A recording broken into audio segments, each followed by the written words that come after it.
Alright, so today I figured I'd work on a video talking about how to desolder some stuff. So take a look. This Raspberry Pi that I have right here, it had a Zigbee on the back of it. And so right now what I'm going to do is all that solder on the header pin there, the GPIO out.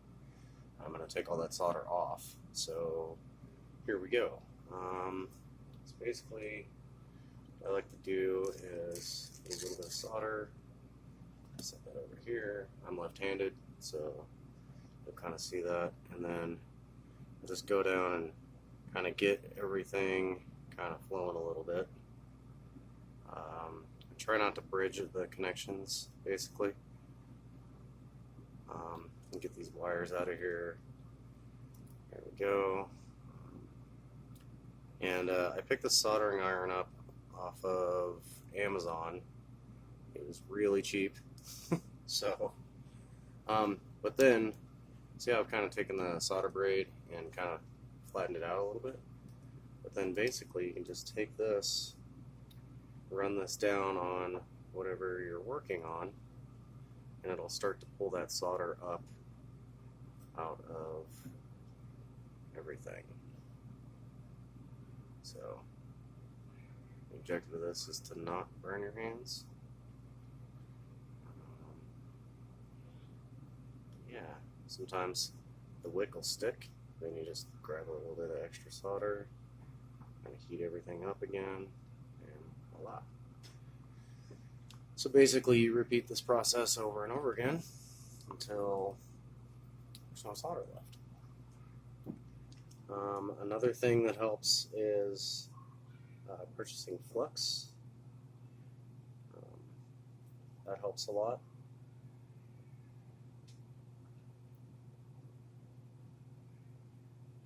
So, as you can see, my soldering iron has seen better days. It's probably time to pick up a new tip. But as you can see, I'm starting to pull the solder out of all of the joints. So that's pretty much my solder to removal tutorial for the day using solder wick. A lot of people use the solder suckers. I tend to find that a solder sucker is a lot harder to use than just using a braid, because it tends to pull everything up out of what I'm currently working on.